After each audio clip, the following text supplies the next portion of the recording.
Hello, and welcome to Sparks of Love. Hello my dear listener and welcome to our channel. My supercharger whined as it pumped pressurized air into my engine's intake manifold, louder than the rapid thumping of my heart. I was surprised that my heart could even beat in its current condition. It was getting hard to see through the tears pouring from my eyes. I figured I should slow down before I rolled the only thing in this world that I could really call my own. As the needle on my speedometer moved back into the readable zone, I heard the sirens again. I guess I thought the cops would have given up when I passed 140 miles per hour. No such luck. Screw it, I thought. I pulled over to the side of the road, letting them take me to jail. Maybe some time in the pokey would help me get away from the nightmare that my life had become. The cop pulled up beside me. Strangely enough, he didn't pull out his gun. He just came over to the car. Jesus, Grant, he spat. Do you know how fast you were going? It was Fred Lively.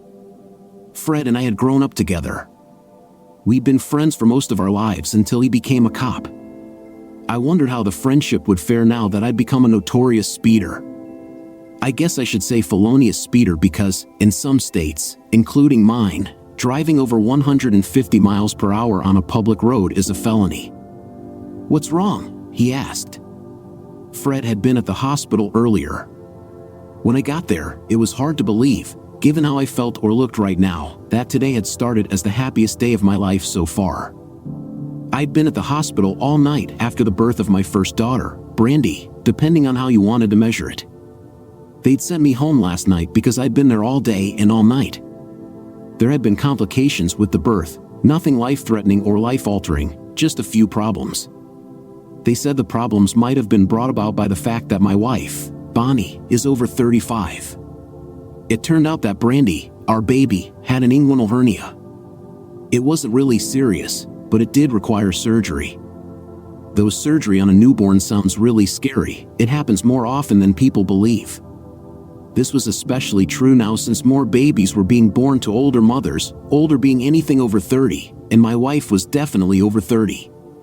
She's 36, actually, and she's never been the healthiest person I know, but I love her like there's no tomorrow. I got up and dressed for the occasion in a t-shirt I'd had made to show my pride. Now, when I looked down at it, I realized that it just showed my gullibility and stupidity. The shirt was the same bright yellow as my Camaro. It had a giant smiley face on it with its tongue sticking out.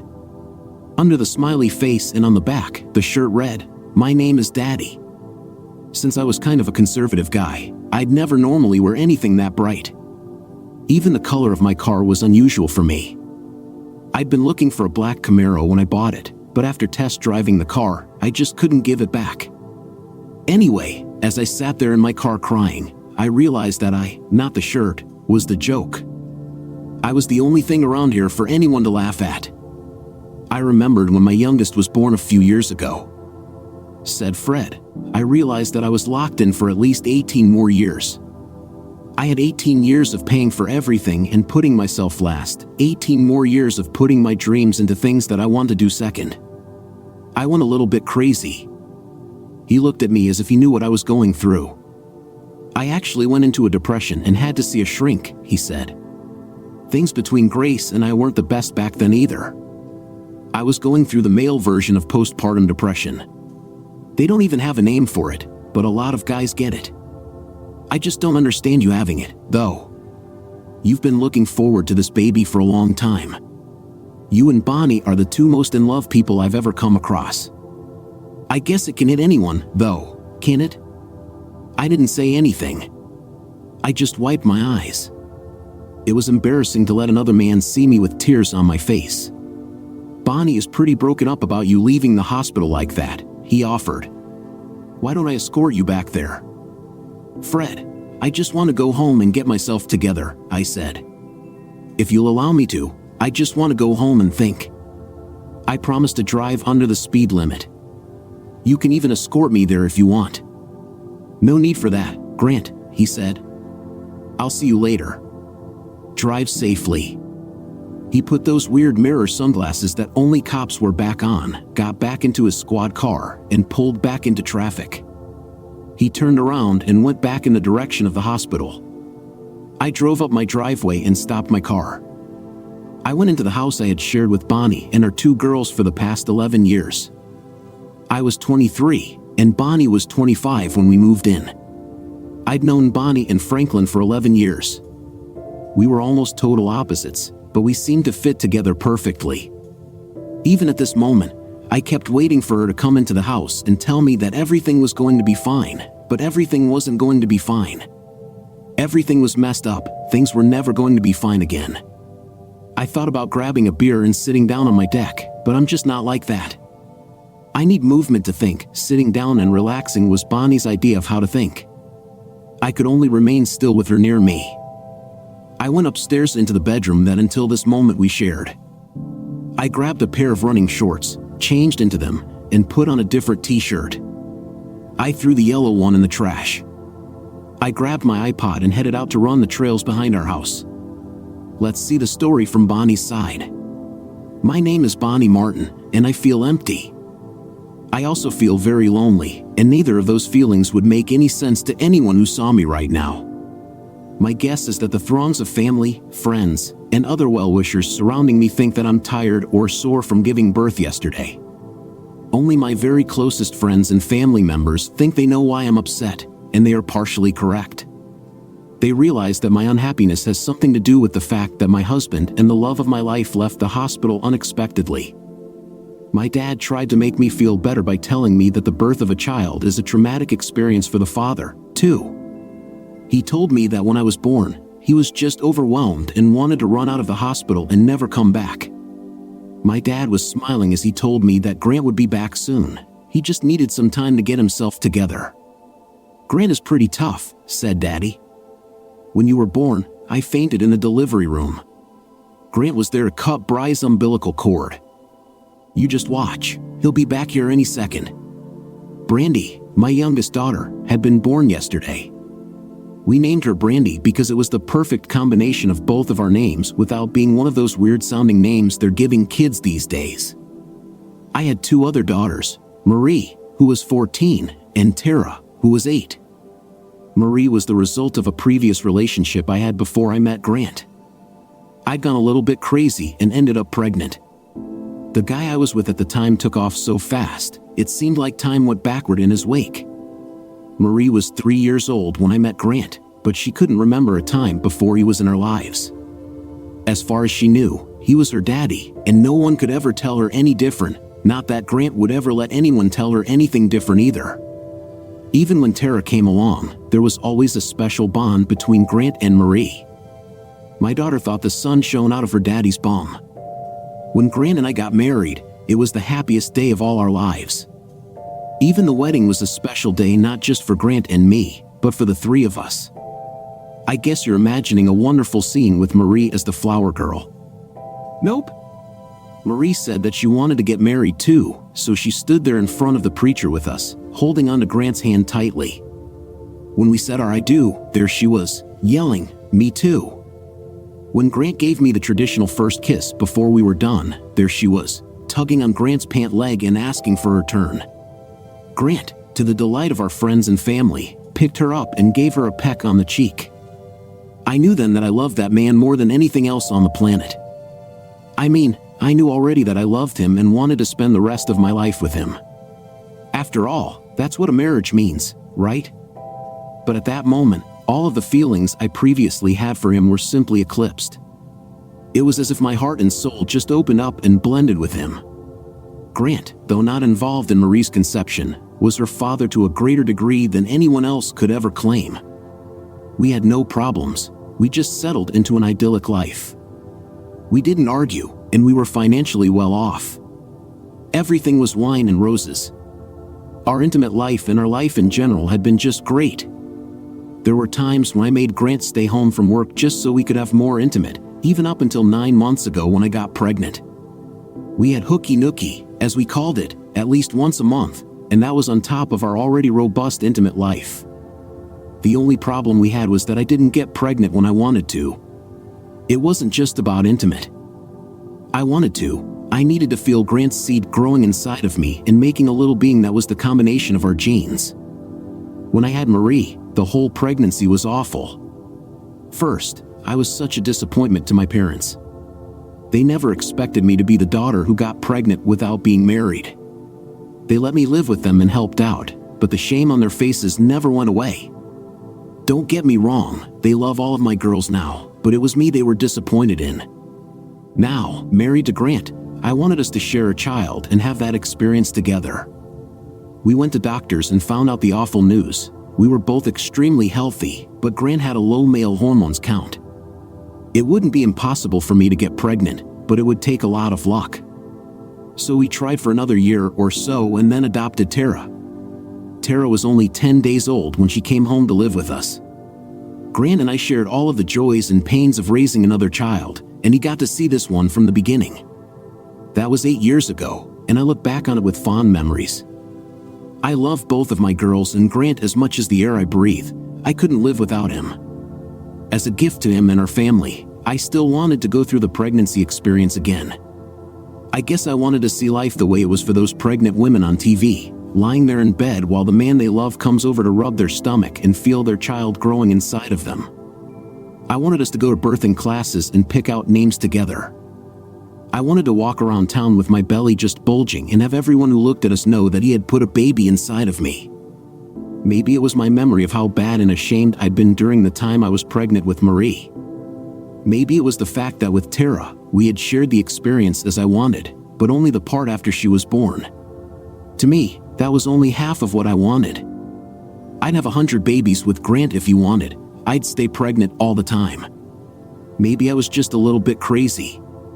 In retrospect, I now see that I wasn't just a little bit crazy, I was a lot selfish. I told my mom that I was tired and wanted to get some sleep. She started shooing people out of the room. After they were gone, I reached over to the table beside the bed and felt waves of pain so severe that I almost bled out.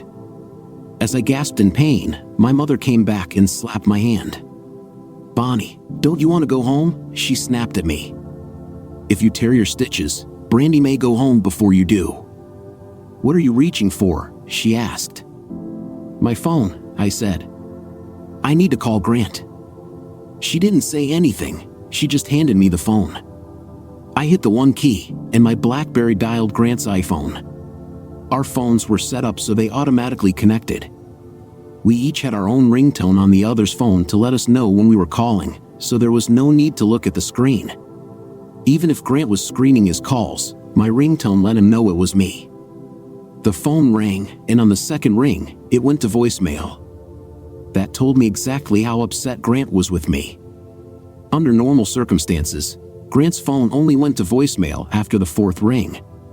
That meant Grant had manually shifted my call to voicemail to blow me off. He didn't want to talk to me.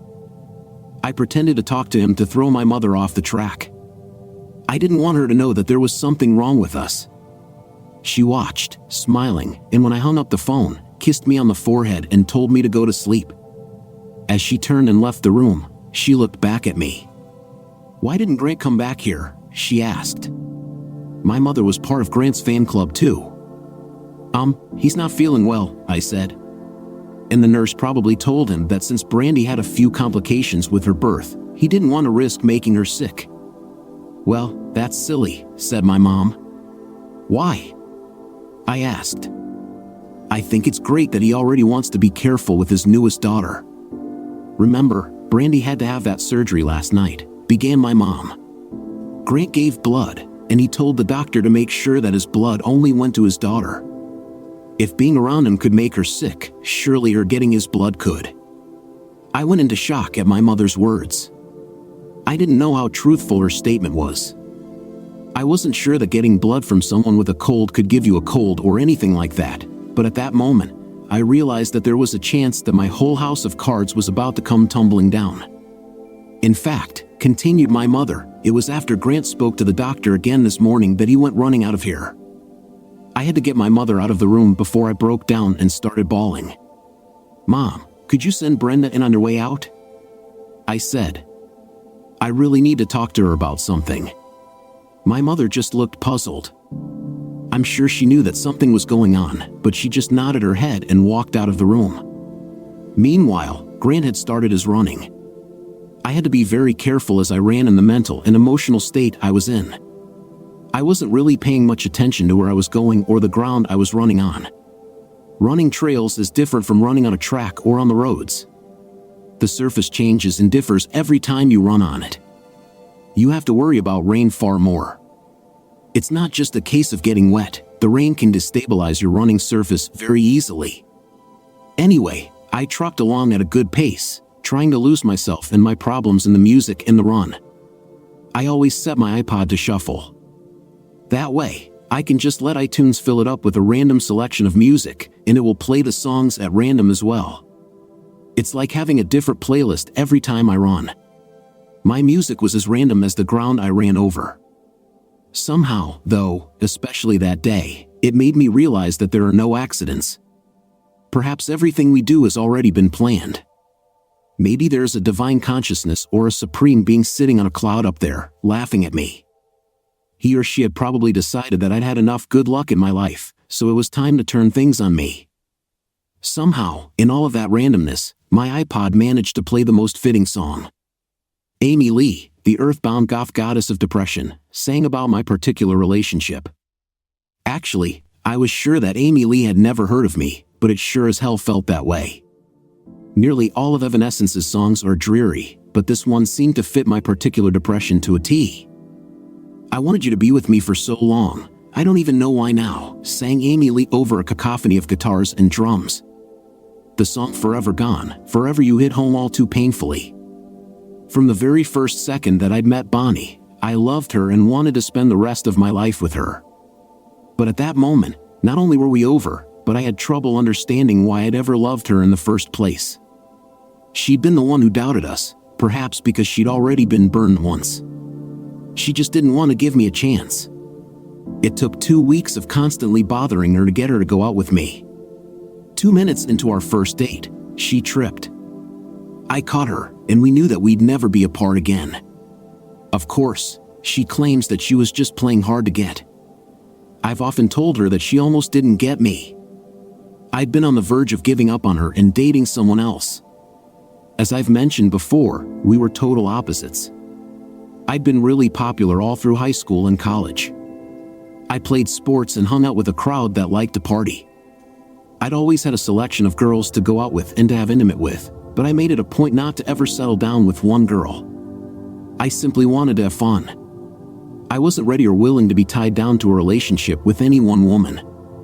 There were simply too many things I'd have to give up if I was tied down. There had been lots of girls who thought they could trap me, but not one succeeded. They'd all tried it, the cheerleaders, the girls next door, the artists, the hot girls, the models, the tight girls, the booty girls, the nerds. They'd all had their shots and they'd all failed. I knew that someday, maybe when I was 50, I'd settle down, but not much before then. It was like that song in one of those Elvis movies my grandma used to make me watch with her, I got a lot of living to do. Bonnie, on the other hand, was even more messed up in the head than I was. Where I was afraid or just unwilling to commit to anything, she never even went to college.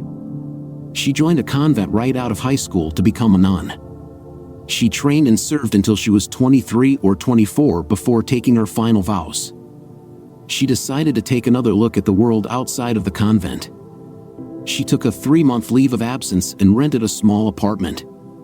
Device her life was nowhere near the way she wanted it to be. That was when she moved back in with her parents. After Marie was born, she took a waitress job to support herself and Marie, then swore off men for life. That's why it was so hard for me to get her to go out with me. At that point in her life, Bonnie was dedicated to giving Marie the best life she could. She had no room in her life for love, romance, and especially not men. Our first date was not some lavish, expensive escapade that cost thousands of dollars. I took her to an early movie and then we went to get ice cream afterward. I think what sealed the deal for me was when she accidentally slipped and I caught her. It caused our faces to come into close proximity and our eyes locked. For me, it was magical. I saw my future with her and knew then that she was the woman I could commit to. She's often told me similar things. The one I love most sounds really corny, but she said that she saw her kids in my eyes. Yep, kids plural. At the time, I had none and she only had the one. Meeting Marie for the first time was scary. I knew that any future I had with Bonnie depended on Marie. We were supposed to be going to the park for that first date, but Bonnie still wanted to impress me. Perhaps this is a good point to mention that Bonnie isn't some waif-thin supermodel type with 5-foot-long legs. Bonnie is very beautiful, but she's a bit on the chunky side. She's not fat or huge, she's just not thin. She has big legs, a big butt, and huge boobs. I wouldn't change her for all the money in the world. I love snuggling up to her big, soft hips when we sleep, and waking up with one of her legs draped over me always makes my morning. Anyway, back to the date. I was more nervous about meeting Marie than I was about meeting Bonnie's parents. After Bonnie introduced us, I smiled as the little girl came over and looked at me. She burst out into a smile and started talking rapidly. "Hi, my name is Marie. I'm 3, she said, all in one burst of words. She paused and held up 4 fingers to show me she was 3. Do you know how to play any games? How about jacks? I love to play jacks, but I'm not very good at it, she said. I got some of it. I remember that the girls in my neighborhood used to play jacks, but I had never tried. I shrugged my shoulders, and she started up again. Okay, don't worry about it. I'll teach you, okay? She ran out of the room quickly. Bonnie must have heard my footsteps and ran into the living room half-dressed. Her blouse was still open. For the first time, I got a look at her bra-covered breasts. I was frozen in place. What snapped me out of it was the look of anger on her face. What did you do to her? She snapped. Maybe you should just go. This isn't going to work out. I was so confused that I didn't know what to do. On one hand, I hadn't done anything to the little girl. I didn't really like kids, but I thought this one was adorable. I actually wanted to be around her. On the other hand, Bonnie's anger was causing her to breathe heavily, and those heaving breaths were taking their toll on me. I opened the door and got ready to leave. I'm really sorry you feel that way, I said. I thought we had something special. I did too, she said. Suddenly, Marie reappeared, carrying a small case. She looked at me and then back at her mother. Where are you going? She asked me. I thought we were going to play jacks. I have to teach you how. You can't play jacks without jacks. She grabbed my hand and pulled me back inside the door, then looked at her mother. Mommy, did you make him go home? No, honey. I want him to stay too, said Bonnie. She then noticed that her shirt was unbuttoned and started fastening it. From then on, the 3 of us were inseparable. And by the 3 of us, I didn't mean me and her breasts. We got married, and a few years later, adopted another baby girl. I loved Bonnie more every day, and I loved my girls too. I didn't think that my life could possibly get any better until roughly 9 months ago when Bonnie told me that she was pregnant. The astronauts on the International Space Station probably heard us screaming that day. Not that we loved our girls any less, but this was something that we both really wanted and thought we'd have to do without. I knew Bonnie had strong feelings about how she thought a pregnancy should go. I was worried that I wouldn't be able to live up to her expectations.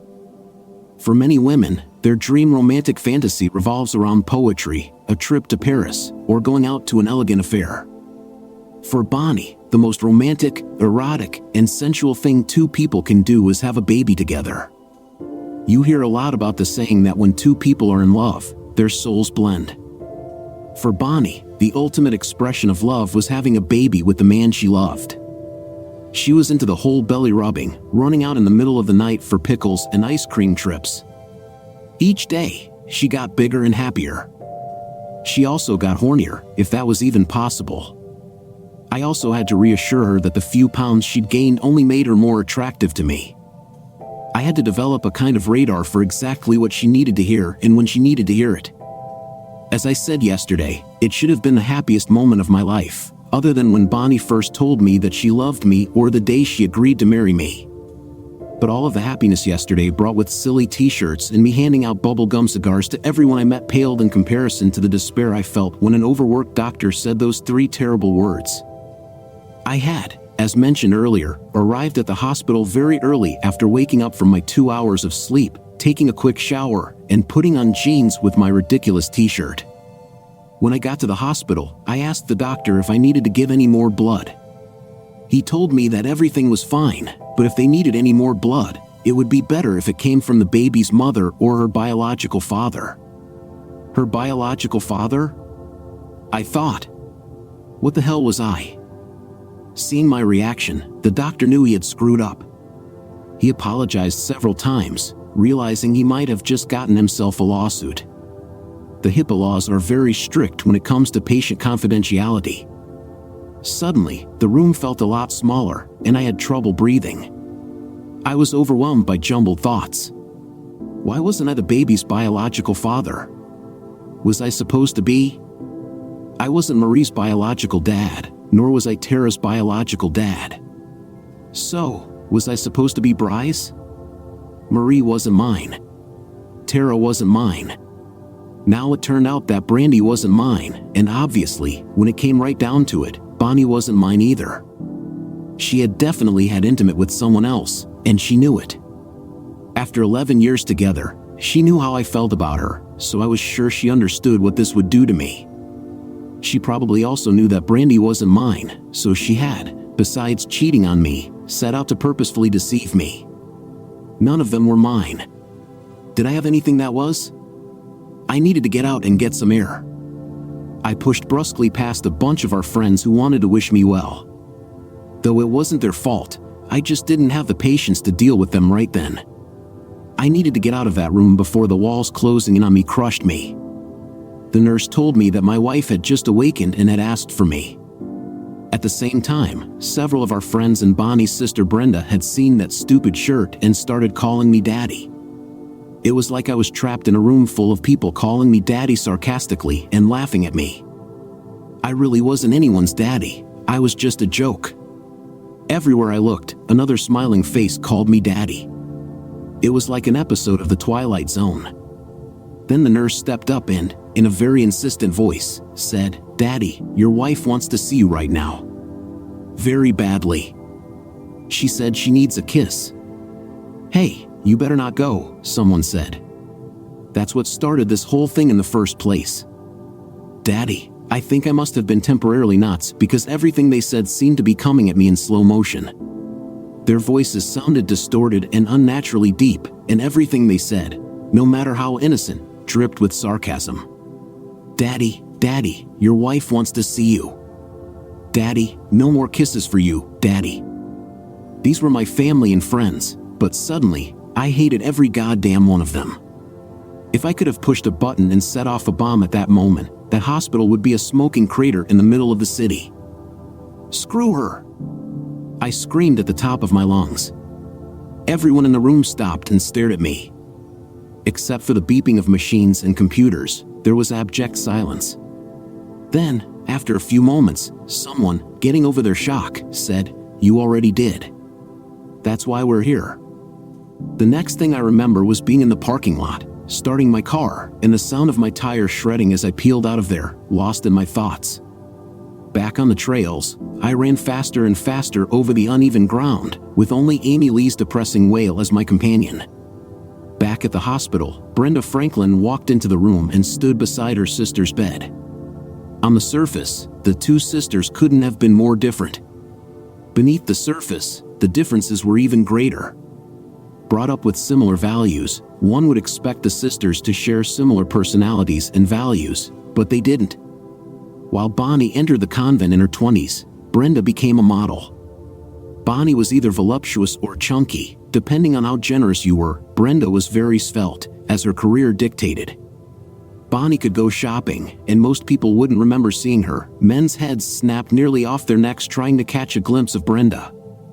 Bonnie had gone intimate crazy after leaving the convent. Brenda had done her experimenting during her college years and looked at intimate as just another bodily function. She neither avoided it nor pursued it aggressively. While she had no scruples against occasionally putting out to get a better assignment, the times she'd done it were few and far between. Bonnie loved children and wanted as many as she could have. Brenda had gotten her tubes tied when she turned 22, She didn't want to risk her career or livelihood with an unwanted pregnancy. Her sister's mishap had been extremely telling for her. Bonnie loved her husband more than she could ever put into words. Brenda had never felt anything resembling what Bonnie talked about. Bonnie was sure that Brenda just needed to meet the right man under the right circumstances. She went out of her way to try and fix her sister up.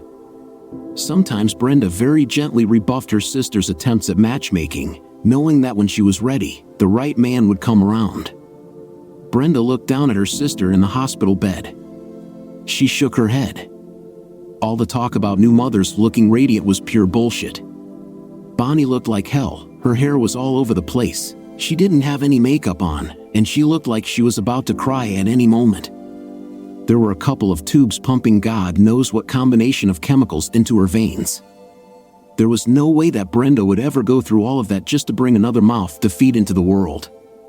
Her sister, even after having the baby, had put on at least 20 pounds. She was really lucky that Grant loved her because losing all that weight would take months. "Hi, sis. You wanted to see me?" Brenda said. "I need a really big favor," said Bonnie. "Okay," said Brenda. "I need you to go over to the house and talk to Grant," began Bonnie. "But isn't he coming over here anyway?" asked Brenda. "Bren, I did something really stupid and really bad. I did it for the best reason in the world. I did it for Grant. But I don't think he's going to see it that way," said Bonnie, her eyes filling with tears as she began to cry. She let it all out, secure in the knowledge that only her sister would know. "Okay, shut off the waterworks." "I'll go," said Brenda. Seeing her sister cry made her uncomfortable. Brenda wasn't a very emotional woman. "What do you want me to say to him?" "Just ask him to call me or come see me." "Beg, Bonnie. Tell him I love him and we can get past this." "I made a mistake," Bonnie pleaded. Brenda just shook her head and walked out of the room. This was one of the reasons she had never bothered trying to sustain any kind of relationship. It was simply too much work. You had weeks and months of misery just to balance out a few days or minutes of happiness. Meanwhile, Grant returned home. It had been a good run. My girls would go crazy when I told them that I'd seen a deer.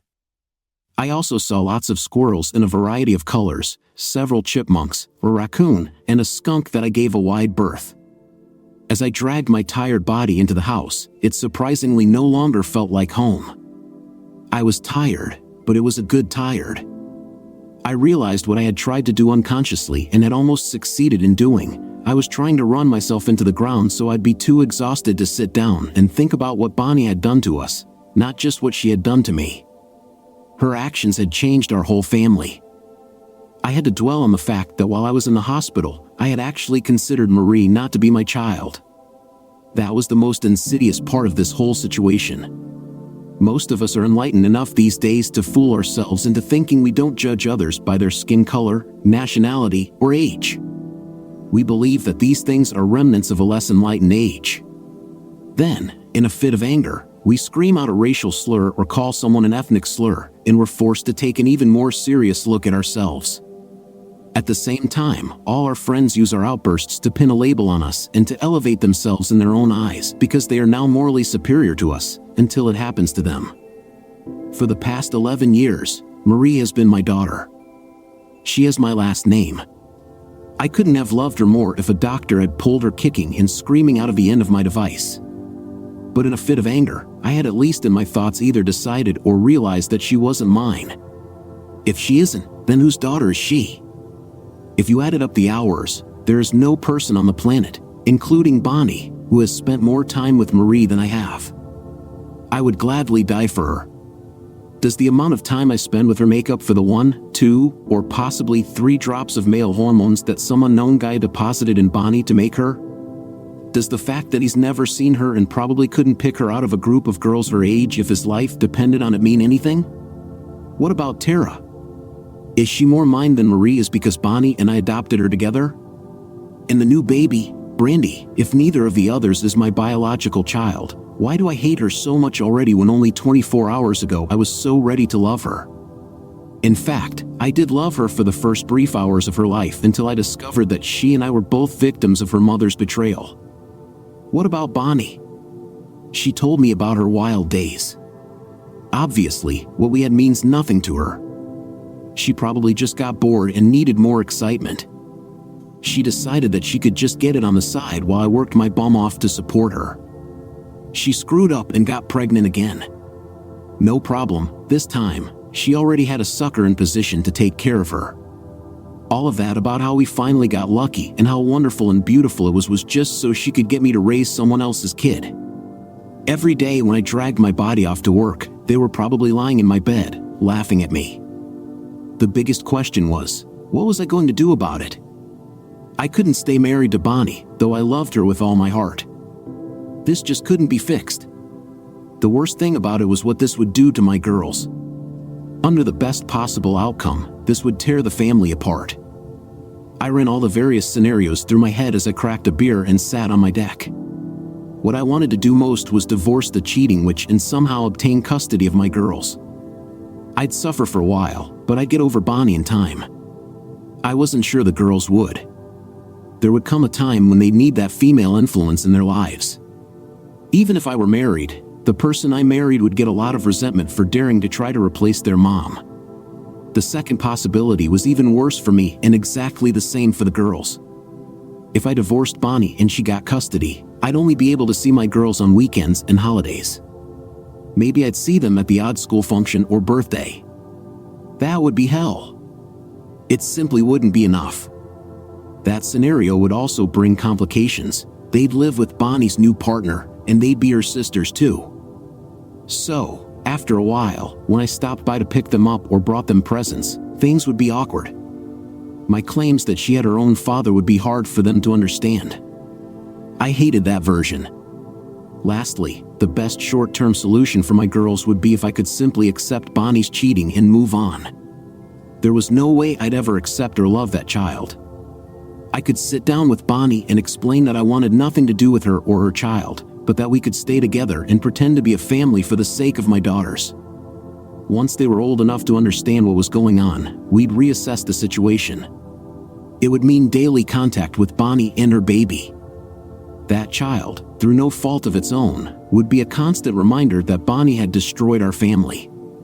So that solution would be the worst for me, but it would also offer the greatest reward because I'd get to see my girls every day, watch them grow up, and be there to help guide them through life so they didn't grow up with only a cheating witch as a role model. Of course, changes would need to be made. We could tell the girls that the baby and having the baby had caused some of this. Daddy is sleeping in the guest room or the basement because mommy needs to be there for the baby. That would work, except there was no way I was giving up my bedroom. Bonnie could sleep in the basement. I would help remove some furniture down there, but that would be the end of my involvement. She would also continue to keep the house clean and make the meals. I would continue to support us and start a savings account for her so that when this was all over, she'd have some money to start her new life. Tap, tap, tap. I would have to keep up the charade for 10 years. It wasn't very long in the grand scheme of things, only 120 months or 520 weeks. Maybe it was easier to think of it as 3,650 days. But they'd be days spent with my girls. I could do it for them. Tap, tap, tap. Of course, there'd be no relationship outside of being co-parents with Bonnie, no intimate, no cuddling, no presence. I wanted no contact with her. Tap, tap, tap. God damn it, who the hell was tapping on my fence? I walked across the yard and opened the gate. Bonnie's sister Brenda stood there. Hi, Grant, she smiled. I'd like to say she smiled warmly, but maybe if she lived in the Arctic Circle you could call it warm. Anywhere else, her smile would be considered pretty goddamn frosty. I knew she didn't mean anything by it. She was just being Brenda. I grabbed her and hugged her. As usual, she just stood there and let me. She didn't return the hug. It was like hugging one of those soft mannequins or a blow-up doll. Bonnie wants you to call her. She told me to tell you that she loves you and she made a mistake. She says you guys can get past this. Then she stood there as if I was supposed to send a message back or something. It was awkward as hell. The two of us just stood there, not saying anything. Finally, she broke the silence. She probably spoke because she was getting bored and wanted to go do something else. "Don't you want to give me something to tell her, or aren't you going to call her?" "Nope." "To which one?" she asked. "Both. I have nothing to say to her. Period." That brought on another awkward silence. I was tempted to say something stupid like "nice weather we're having," but I didn't. So she had to talk again. "Look, Grant, you don't need to talk or anything, do you?" From the expression on her face, I got the idea she just asked to be polite but really didn't want to be here or be involved in this. "No talk," I said. "Well, the doctor is going to let her come home tomorrow anyway. You can talk to her then, right?" "Okay, now we can talk," I snapped. "Tell her not to bother trying to come back to my house. I don't want her or her baby here. She can move in with your parents."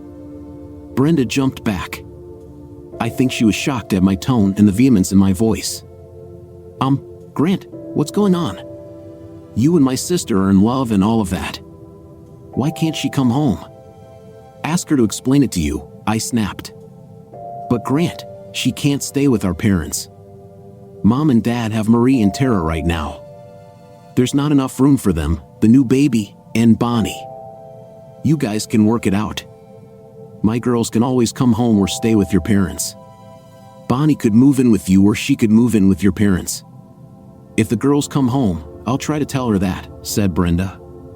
She turned and started walking back to her car.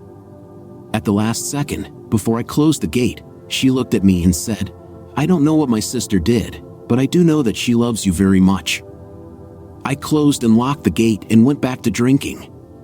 About a half hour later, my iPhone rang. I had about 3 beers in me, so while I wasn't drunk, I wasn't as sharp either. "Grant, why can't I come home?" asked Bonnie's tearful voice. "We have to work this out. I can't be happy without you. I know that you don't understand any of this and you're feeling really hurt and really angry, but you what?" I yelled into the phone. "You got bored, so you went out and slept with some guy for excitement?"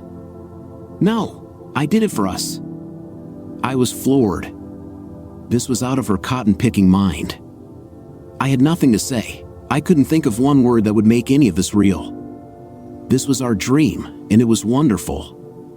Have you been going to those websites and reading those stories about poor deluded guys who fantasize about or don't mind their wives having intimate with other men?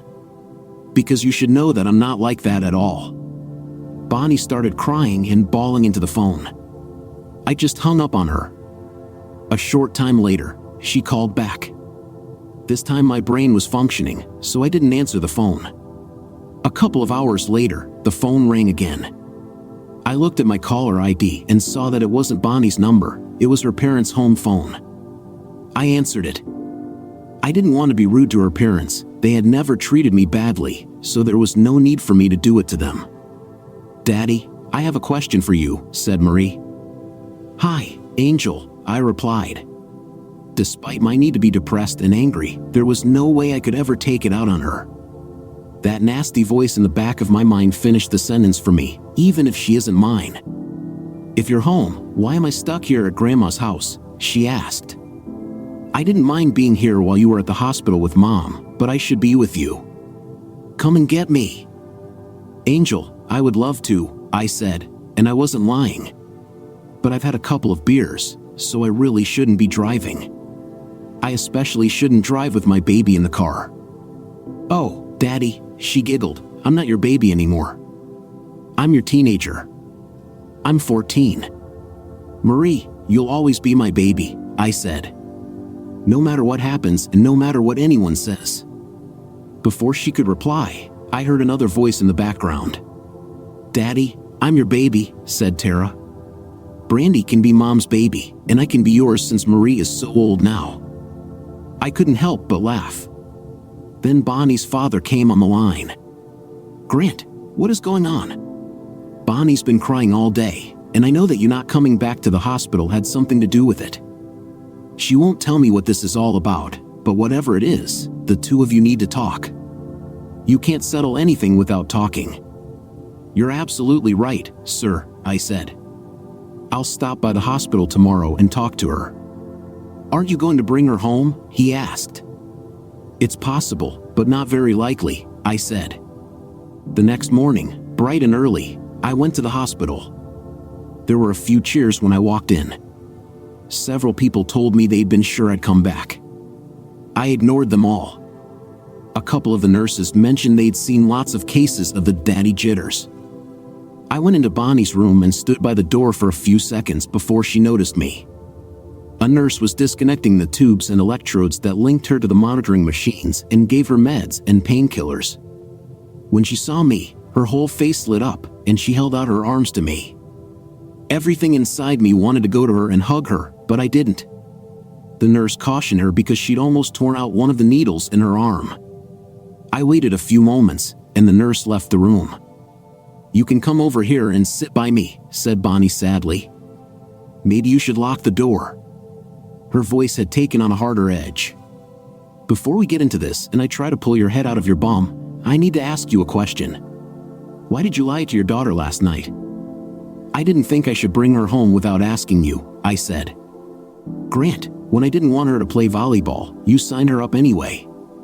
You didn't ask me when I asked you about it." "Do you remember what you said?" she snapped. I shook my head, though I did remember. "You told me that she wanted to play really badly and I didn't have to ask your permission to sign our own daughter up for something," she said. "But now, because I made a really stupid mistake that isn't as bad as you think it is, all of a sudden you need to ask my permission just to let her come home and be with her father, whom she loves and misses." "I'm not her father, I'm her dad," I said. "God, you're lucky I can't get up right now," she said.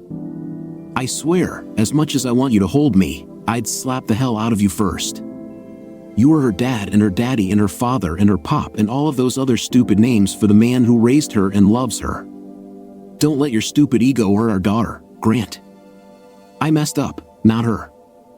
So I can take her and bring her home?" I asked.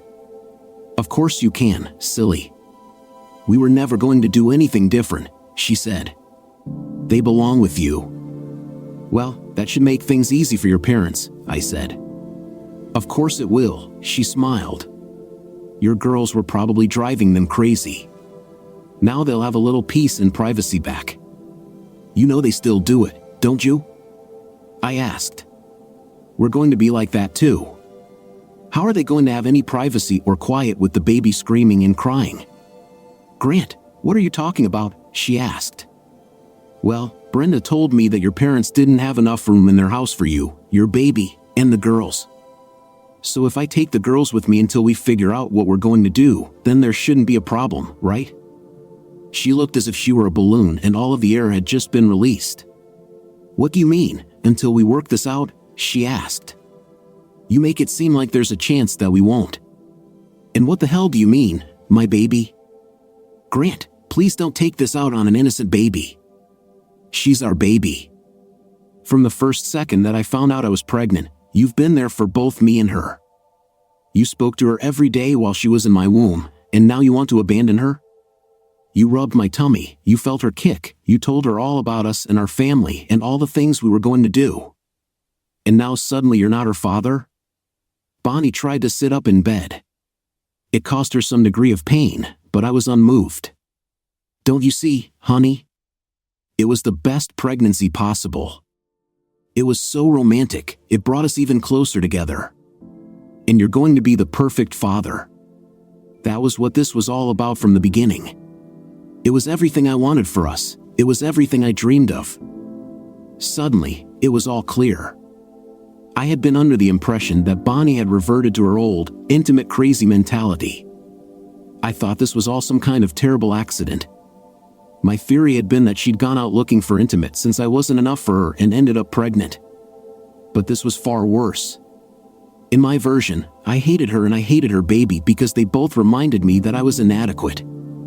All that I could give her was simply not enough. This was simply much worse. The woman I loved had cheated on me with the express purpose of getting pregnant, having another man's child, and tricking me into believing it was mine.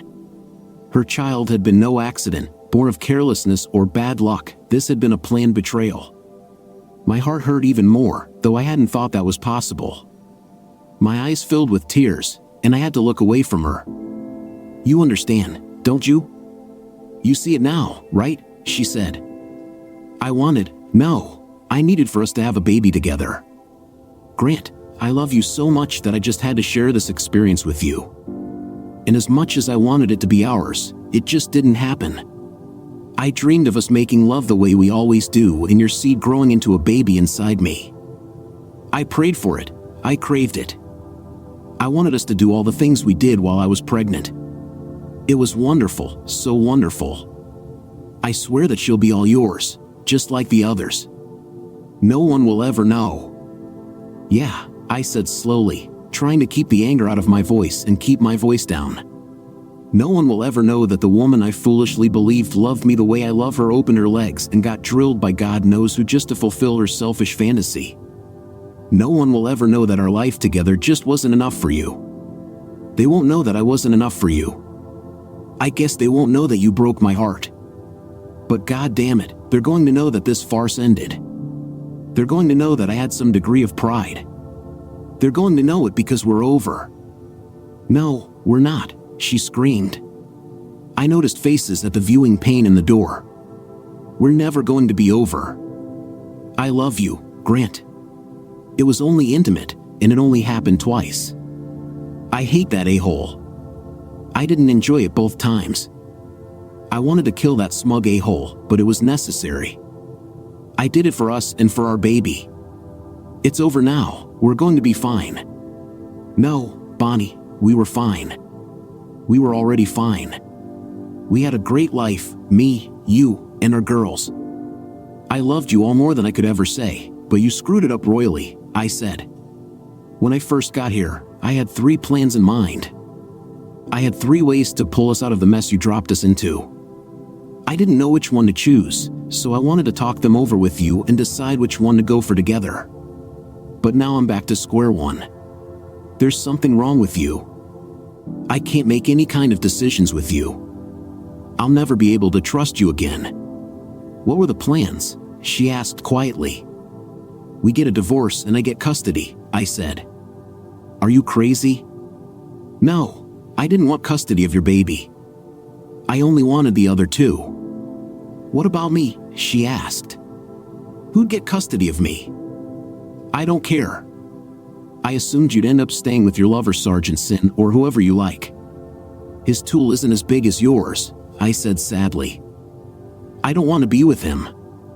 I don't love him. He doesn't love me. He just screws anything he sees, and he's already married. He's one of those guys who just uses women, but this time, I just used him, Bonnie said, looking at me with pleading eyes. We heard a key turning in the lock, but the door didn't open. Are the other plans better? I don't like that one very much, she asked. I don't like anything where we're not together. We get a divorce and you get custody, I said. I pay child support for the 2 I thought were mine, no alimony though. Your lover can support you. I get as much in terms of visitation rights as possible. That one is even worse, she said. Yeah, I'd get more time with the girls, but I can't be happy without you, and Marie would hate me forever for taking you away from her. It would all end up seeming like it was my fault. Tara would hate me too, and Brandy would be confused. Her look told me that she wanted to hear the last plan. The last one was for us to pretend that we were still married for the sake of the girls, I said. She cheered up and actually smiled a bit. I could live with that for a while, she said. Could you have lived with it for 10 years? I asked. Hell yes, she said. That plan gives me the best chance of keeping my family together. And I know you, Grant, you'll forgive me sooner or later, and you're going to love Brandy too. I know what you're thinking, Bonnie, I snapped, and it's not going to happen. First off, I told you it would be a pretend marriage and it would be only for the sake of the girls. We wouldn't sleep together or have intimate. I intended to build a room in the basement for you and your child. We'd simply go through the motions so the kids could have a good life, but there would be no relationship between us. Her jaw dropped open. I picked 10 years not because I wanted to give you time to fix things between us. There is no us. I picked 10 years because Tara will be going off to college then, and we could go our separate ways. This isn't about us. This is about my girls. Well, the ones I thought were mine. Another thing too, the house would be off limits. You can't bring any of your intimate buddies there, even for a visit. And when I'm ready to start dating, I won't bring anyone there either, I said. You've got this all wrong, Grant, she sniffled. Everything you said is just wrong. I love you so much that the thought of not being able to touch you or kiss you hurts me. And whether you know it or not, you love me too. I could have you back in my bed in less than a week, and I'm not a hooker. I don't have any need or want for intimate buddies except for you. In over 10 years, I never slept with anyone other than you. I never wanted to. I just wanted for us to share something, and I made a mistake in the way I went about it. We're married, Grant. We always will be. I don't want to have intimate with anyone except you. And your great 10-year timeline seems to have missed the fact that Brandy would only be 10 years old when you left us. She'd be too young to understand losing her daddy too. She's your daughter, Grant. She was conceived with you in mind, and you're going to love her as much as you love the other two. No, I said. No to all of that. What? She asked. No to all of that, I snapped. My voice got louder, and a couple of heads poked in through the unlocked door. I was beyond caring at that point. I am not going to interact with your daughter. She's too much of a reminder of what I had and lost. I don't give a flying F*** if she doesn't understand losing me in 10 years or 10 centuries, because I am not her father. I don't love you anymore, Bonnie. She looked as if I had slapped her and started crying. You did this to us with all of your games. You burned up all the love I had for you. I don't think you ever really loved me to begin with. If you did, you'd have tried to see this whole thing from my side. You wouldn't have done this at all. Even if we do decide to try this pretend thing out, I don't think it's going to work. I'm not sure how long I could stomach being around you, and I'm not as easy to seduce as you think I am. It was always easy for you before because I loved you. I loved being with you. That is no longer the case. So you better find someone else to enjoy intimate with, because if you're waiting for me, your pleasure tunnels will dry up first. As a matter of fact, forget about it. Given what you think of me, forget the whole fake marriage thing. First thing Monday morning, I'm filing for a divorce. I walked out of the room and right past several shocked faces. Bonnie's father trailed along behind me. Grant, stop, he called. I didn't stop walking, but I did slow down enough that he could catch up to me. There's that respect thing again. What the hell is going on? He asked. By that time, we were outside the hospital, and he pulled me down onto a bench in the parking lot. He handed me a handkerchief and looked away while I wiped the tears from my eyes. Grant, you have to let us help you two fix this, he said. For the past couple of days, things between you and Bonnie have been kind of off. I'm sure this has something to do with the new baby, doesn't it? I nodded. I heard some of it, he said. You're the most accepting man I've ever known. Both of my granddaughters love you, and you love them. The relationship you have with Marie is scary. If it was possible to mentally rewrite a person's genetic code, hers would match yours. Grant, she loves you that much. Why were you screaming about Bonnie's daughter? Bonnie's maternal instincts are apparently out of whack, I began. As you said, I love Marie like she is my own daughter. Most of the time, I forget that she isn't. I think that she does too. It doesn't matter, I love her and Tara both like they were mine. I went into both of those relationships with my eyes open. I chose to love them both willingly. But that wasn't enough for Bonnie. She wanted to have another baby so badly that she went out and screwed some guy just so she could get pregnant. Apparently, it wasn't a one-time thing. I'm not sure I believe her about it only happening a few times. I don't know if I can believe anything she says anymore. She planned the whole thing out, going out and having unprotected intimate with a guy or guys she probably didn't even know. Who knows what kind of diseases she could have brought home, and she continued to do it until she got pregnant. then pretended that, miracle of miracles, we were going to have a baby together. She got me to go through all of the things she'd always wanted, all of the things she missed out on when she was pregnant with Marie, and I fell for it. If it hadn't been for an overworked doctor, I never would have known. She'd have let me live out the rest of my life never knowing, while she and her lover laughed at me about it. His face fell into a shocked look.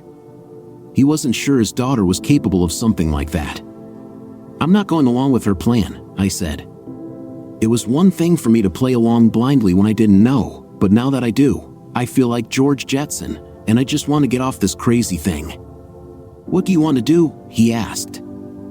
I'm going after a divorce, I told him. His face was even more drawn. He wasn't a young man, and too many shocks like this couldn't have been good for him. Bonnie told me that it's okay for me to take the girls home. If you want to verify it with her, that's fine with me. No, son. If you guys are going to split up, I'm sure you both want to have as much time with them as possible. It also makes it easier for you. You don't have enough room in your house for my girls and Bonnie and her baby.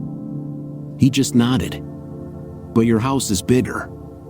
You could all be comfortable there. That was why you stayed in that big old house that your folks left you after you married Bonnie. You always knew that you and Bonnie wanted a house full of kids. That is true, sir, but I don't think there's even an inch of space for Bonnie and her child. You and Mary are always welcome to come and visit. There's no need for you to call first or anything. You can come and get the girls and take them to visit their mother and their half-sister. I'm hoping we can all still be friends. I'm glad that you'll be looking out for Bonnie. I don't want anything bad to happen to her. It's just that she hurt me too badly, and I can't be with her anymore. You don't think this is temporary, then? He asked. No, sir. And when you speak to her, please remind her that going along with the divorce is in her best interest. I'm looking for a quick, simple divorce. I'll file under irreconcilable differences to avoid embarrassment on both sides. I'll pay as much child support for my girls as is necessary and will also provide anything else they need. I will not, however, pay child support for Bonnie's child or any money to her. I refuse to pay her for breaking my heart and ruining our family. Let her lover take care of her. You could also remind her that, as angry as I am, if it comes down to it, she's already admitted to going out and getting pregnant on purpose and trying to stick me with another man's child. That's fraud. She could be prosecuted for that. It might even be enough to get me custody of my girls and earn her a stretch in jail. I'd still get the divorce, but I'd get much better terms. I'm trying to be nice about this for the sake of my girls. This is all about Mara and Tara. I want them to have the best life possible. If there has to be a divorce, I want it to impact them as little as possible. They have a few friends whose parents aren't together, so they'll adjust. I just don't want things to be hard on them. The story continues in the next video. Link to part 2 in the description of this video. Thank you for watching and for your likes.